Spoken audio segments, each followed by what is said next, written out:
Assalamualaikum warahmatullahi wabarakatuh. Welcome back to my channel Liis TV, tempat kita diskusi dan juga belajar bersama. Di video aku kali ini aku mau membahas soal UP untuk prodi PGSD. Ini untuk PPG dalam jabatan tahun 2022. Ini di part yang pertamanya ya teman-teman ya.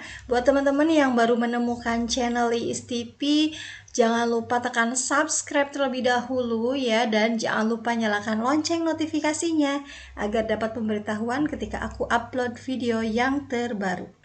Buat teman-teman yang mau join di grup Telegram latihan soal UP bersama YISTP ya, teman-teman harus ingat bahwa kelulusan PPG itu hanya ditentukan pada saat UP ya. Jadi teman-teman jangan terlena dengan tugas yang sangat banyak sekali, karena sekarang sudah berjalan untuk kategori 1 dan juga kategori 2 sudah pendidikan gitu, sedang menjalani pendidikan PPG. Teman-teman jangan terlena sama tugas, karena kelulusan itu hanya ditentukan pada saat UP saja, tidak ada akumulasi nilai-nilai tugas gitu ya teman-teman ya. Banyak sekali teman-teman yang tahun kemarin itu UP-nya sampai ngulang beberapa kali karena memang terlalu fokus dengan tugas-tugas PPG, terlalu fokus dengan tugas-tugas pendidikan PPG, mereka melupakan untuk belajar latihan soal UP. Jadi di sini latihan soal UP atau vitamin UP yang ditawarkan oleh ISTP. Jadi teman-teman sembari mengerjakan tugas-tugas PPG yang numpuk, teman-teman juga latihan setiap hari soal harian seperti itu yang akan di-share melalui grup Telegram dalam bentuk polling ya. Jadi fasilitasnya di sini teman-teman dapat latihan soal setiap hari. Kemudian teman-teman kalau ada waktu, teman-teman bisa mengerjakan satu paket tryout berisi 120 soal. Kemudian teman-teman bisa unduh untuk belajar mandiri, file pengayaan dan juga remedi. Kemudian juga ada rekap soal FR tahun kemarin. Buat teman-teman yang berminat, silahkan teman-teman hubungi nomor yang tertera. Biayanya juga murah banget, cuma 125. Latihan soal ini dilaksanakan sampai akhir tahun 2022 ya teman-teman ya. Jadi sampai pelaksanaan UP PPG sampai dengan kategori 2. Kita langsung ke soal yang pertama. Dalam pembelajaran PPKN, guru sebaiknya dapat membuat RPP dengan menggunakan prinsip pengembangan RPP berbasis konteks yang memiliki makna bahwa. Nah, aku udah sering banget kasih tahu di video-video aku kemarin membahas soal pretest itu yang penting teman-teman itu bisa menemukan kata kunci. Teman-teman, soal UP ini hot. Jadi teman-teman harus menemukan kata kuncinya apa. Di sini kata kuncinya adalah berbasis konteks. Jadi berbasis konteks itu maknanya apa sih? Apakah A, adanya konsistensi antara kompetensi dasar, indikator, dan materi? Yang B, pembelajaran berorientasi pada pengetahuan dan nilai kehidupan kekinian? Yang C, proses pembelajaran yang menjadikan lingkungan sekitar sebagai sumber belajar? Yang D, kompetensi inti merupakan acuan utama dalam pengembangan RPP? Atau E, adanya hubungan antara yang menjadi materi pelajaran? Oke, di sini kata kuncinya adalah RPP berbasis konteks. Jadi makna konteks itu apa gitu ya. Jadi salah satu prinsip dari pengembangan RPP ini adalah berbasis konteks. Jadi artinya pembelajaran ini berorientasi pada pengetahuan dan nilai kehidupan kekinian. Maka jawaban yang paling tepat adalah opsi yang B. Kita lanjutkan. Seorang guru PPKN SD dalam mengembangkan evaluasi hasil belajar akan melaksanakan tes subsumatif, mengembangkan tes kinerja, melakukan observasi aktivitas siswa, memberi tugas kelompok dan juga individu. Evaluasi yang dilakukan guru dengan melakukan kegiatan seperti itu dalam pembelajaran dikenal dengan apa? Apakah yang A, evaluasi akhir semester? Yang B, evaluasi proses dan hasil? Yang C, evaluasi dalam proses? Yang D, authentic assessment? Atau yang E, evaluasi hasil belajar? Oke, untuk nomor 2 ini Jawaban yang paling tepat adalah opsi yang D, yaitu authentic assessment. Jadi seorang guru PKN itu dalam mengembangkan evaluasi hasil belajar, melaksanakan subsumatif, mengembangkan tes kinerja, melakukan observasi aktivitas siswa, kemudian memberikan tugas kelompok dan individu. Evaluasi dalam pembelajaran yang dilaksanakan guru itu dikenal dengan authentic assessment. Kemudian kita lanjut ke soal nomor 3. Di sebuah sekolah dasar, dalam satu kelas terdiri dari 26 peserta didik yang kemampuan belajarnya beragam. 7 peserta didik tampak sangat menonjol bagus dalam memahami pelajaran. Sementara ada 6 peserta didik yang kemampuannya sangat kurang dalam memahami pelajaran, sedang sisanya biasa saja. 7 peserta didik yang menonjol bagus kadang justru mengganggu temannya yang belum memahami pelajaran. Jika akan dilakukan penelitian untuk perbaikan pembelajaran, variabel terikat yang sesuai dengan kondisi kelas tersebut adalah: apakah A. model pembelajaran, B. pemahaman, C. jumlah peserta didik, D. kesulitan belajar, atau E. kemampuan belajar? Jawaban yang paling tepat adalah opsi yang B, yaitu pemahaman. Jadi variabel terikat yang sesuai dengan kondisi kelas yang diceritakan tadi di atas ya. Jadi variabel terikatnya itu adalah pemahamannya. Karena melalui penelitian akan dapat diukur bagaimana upaya yang dilakukan oleh guru dalam rangka meningkatkan pemahaman peserta didik. Jadi peningkatan pemahaman dapat dilakukan dengan melakukan eksperimen atau tindakan dengan menerapkan model, media, pengembangan materi, atau perlakuan lainnya dalam pembelajaran. Kita lanjut ke soal berikutnya.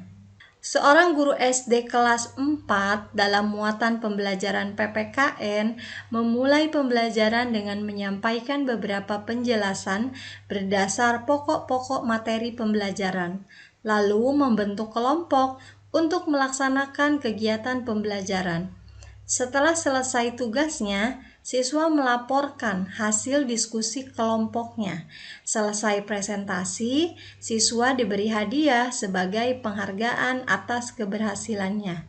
Guru tersebut menerapkan model pembelajaran, apakah A. kontekstual, B. direct, C. berbasis masalah, D. kooperatif, atau E. berbasis project. Teman-teman bisa lihat di sini ya, di atas kata kuncinya adalah membentuk kelompok. Kemudian setelah membentuk kelompok, mereka melaporkan hasil diskusinya, kemudian mempresentasikan dan juga dikasih penghargaan atau dikasih hadiah. Itu adalah sintak dari model pembelajaran kooperatif yang opsi D. Kita lanjut. Pancasila merupakan landasan bagi penyelenggara negara dan pelaksanaan sistem pemerintahan.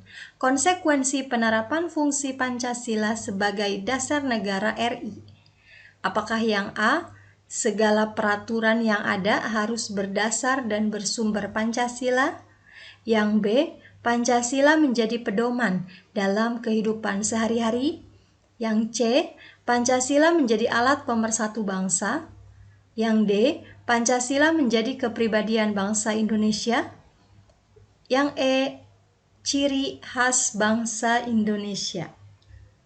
Menurut teman-teman, jawaban yang paling tepat itu opsi yang mana? Jawaban yang paling tepat adalah opsi yang A ya teman-teman ya.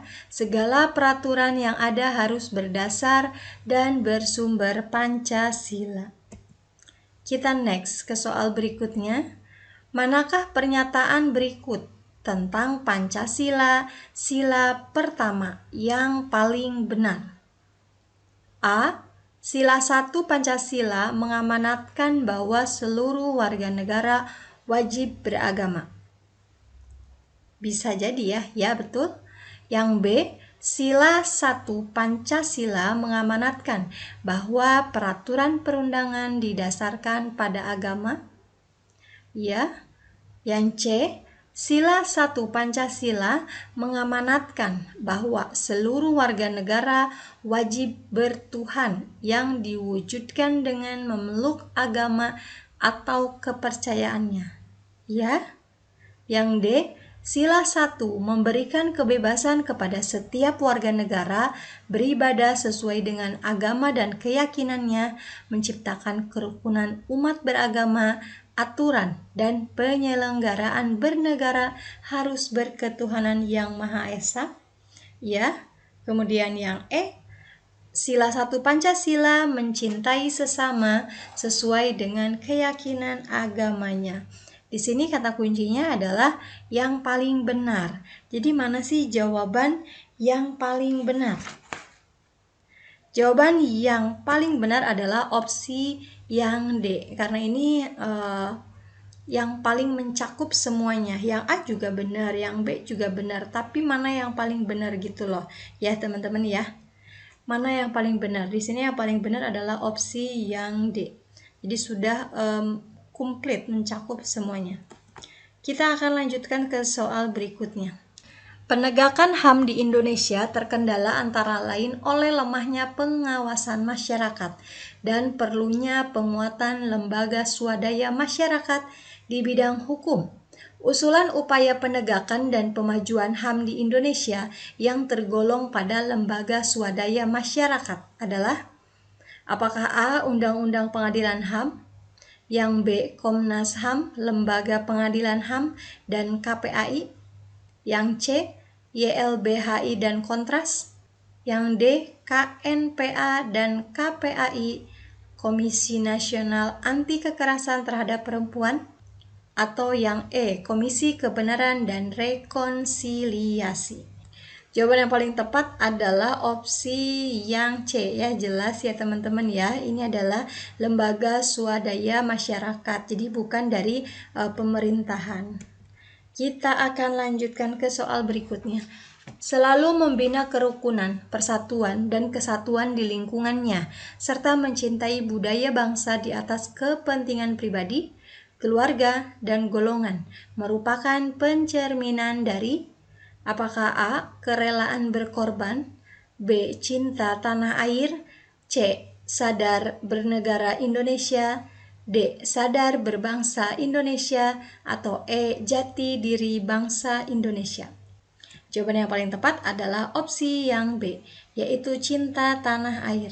Jadi, Negara Kesatuan Republik Indonesia adalah bangsa yang lahir karena adanya sikap cinta tanah air. Jadi, tanpa rasa cinta tanah air, negara ini tidak akan terbentuk. Seperti kita tahu ya, bangsa Indonesia itu memiliki sejarah panjang menjadi sebuah negara yang berdaulat, seperti itu.